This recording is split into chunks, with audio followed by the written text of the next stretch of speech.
आज मैं बिहार सरकार का मंत्रिमंडल का पूर्ण विस्तार हो गया। उन सभी व्यक्तियों को जिन्होंने मंत्री बने उन्हें कोटि कोटि धन्यवाद। लेकिन मैंने जो फर्स्ट में वीडियो बनाया था तो हमने मांग किया था तो एक सशक्त आयोग होनी चाहिए। अगर लोकसभा के चुनाव में किसी भी तरह का गड़बड़ी का मामला आता है तो सुप्रीम कोर्ट में एक तत्काल आयोग गठित की जानी चाहिए और आयोग के में पूर्व न्यायाधीश को रखना चाहिए और वर्तमान मुख्य न्यायाधीश के सामने में 2 महीने के अंदर उस रिपोर्ट को देख करके और जजमेंट होना चाहिए। चुनाव की प्रक्रिया में विलंब नहीं होने। आज बिहार विधानसभा में बिहार सरकार का मंत्रिमंडल का विस्तार हो गया, लेकिन मैं पटना उच्च न्यायालय के मुख्य न्यायाधीश से अपील करता हूं कि 30 बिहार विधानसभा के चुनाव मतगणना के विरुद्ध में अपील आपके यहाँ हो चुका है। मतगणना और निर्वाचन ये काम जितनी जल्द होनी चाहिए, जितनी जल्दी सुनवाई होगी, जितनी जल्दी जजमेंट आएगा, उतना न्यायालय के प्रति लोगों का भरोसा बढ़ेगा। 30 विधानसभा का चुनाव में धांधली का मामला पटना उच्च न्यायालय में लंबित है। इसलिए मैं पटना उच्च न्यायालय के मुख्य न्यायाधीश से अपील करता हूं, बिहार सरकार का मंत्रिमंडल का पूर्ण विस्तार हो गया, लेकिन ये जो विधानसभा में चुनाव के जो आरोप प्रत्यारोप के विरुद्ध में जो अपील हुआ है, इस पर तत्काल सुनवाई करने से न्यायालय के प्रति लोगों का भरोसा बढ़ेगा।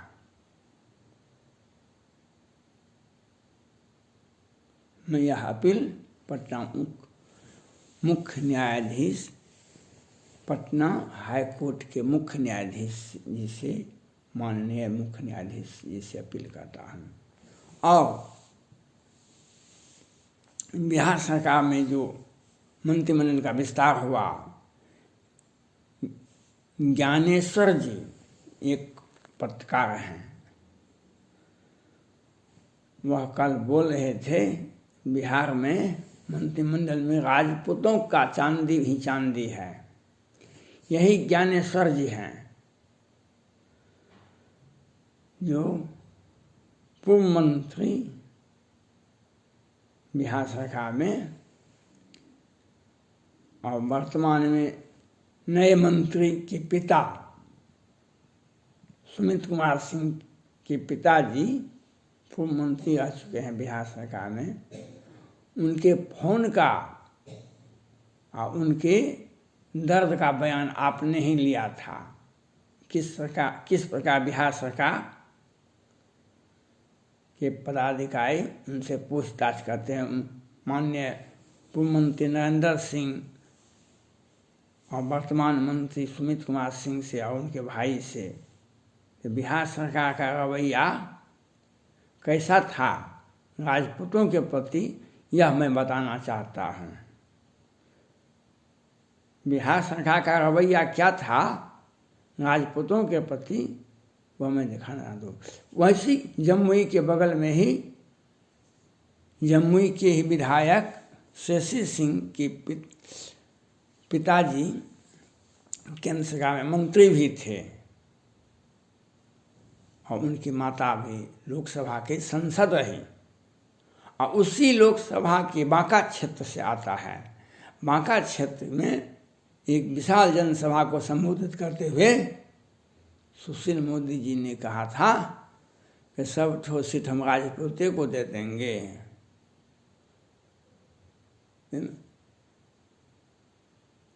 और अभी भाजपा के बड़े नेता ज्ञानेश्वर जी ज्ञानू जी, एक हैं ज्ञानेश्वर जी ज्ञानू जी जो बाद के विधायक हैं, वह भी बहुत अच्छा बोलते हैं, सुशील मोदी के प्रति हमदर्दी दिखाते हैं। तो यही सुशील ज्ञानू जी, आप कल कहाँ थे जब सुशील मोदी के चलते बांका सीट आपका उम्मीदवार ही भी नहीं दिया गया, पूर्णिया सीट पर आपका उम्मीदवार भी नहीं दिया गया, शिवहर सीट पर आपके उम्मीदवार को छाड़ दिया गया। तभी तो आपको बोलना चाहिए था। आज जो आप बोलते हैं कि आपको मंत्री नहीं बनाए, मंत्री आपको बनाना चाहिए। आपका जो बयान परसों से जो आया है, तो मैंने सर्च किया आपके बारे में। आप नए नवनिर्वाचित सांसद राज्यसभा के बिहार सरकार के पूर्व उप मुख्यमंत्री सुशील कुमार मोदी जी की आप चाहते हैं। कल भी आपने बोला था। यही सुशील मोदी जी तो हैं भाजपा के क्या विचार रखते हैं, उनके विचार में बिहार सरकार के माननीय मुखिया नीतीश कुमार जी बड़े आदमी हैं। सुशील मोदी जी के प्रेम के चलते, उनके सोच के चलते नीतीश कुमार जी को बिहार में लोकसभा का 16 सीट मिल गया। 17 सीटें मिली थी और 16 सीट पर जीत हासिल हुई। वहीं नीतीश कुमार जी का 14 में 2 सीट मिला था, बहुत मुश्किल से मिला था। और वही सुशील मोदी और नीतीश कुमार के चलते बिहार भाजपा से इस बार हमारा लोकसभा का संसद का सीट प्रतिनिधित्व घट गया। शिवहर, कोसी का क्षेत्र और बांका, पूर्णिया, पुतुल सिंह पूर्व सांसद, माननीय पुतुल सिंह पूर्व सांसद, उदय सिंह पप्पू और पूर्व सांसद आनंद मोहन जी जैसे व्यक्ति को सुशील मोदी के देश के चलते माननीय मुख्यमंत्री नीतीश कुमार जी बोलते नहीं हैं, लेकिन इनके सही माने में प्रवक्ता यही सुशील मोदी जी हैं। इन्हीं के चलते इन लोगों को पार्टी को छोड़ना पड़ा। नहीं तो भाजपा एक सशक्त पार्टी ही नहीं है, एक विचारधारा है हिंदुओं का, और इसमें सभी धर्मों, सभी जातियों, सभी संप्रदाय के लोगों को सम्मान दिया जाता है।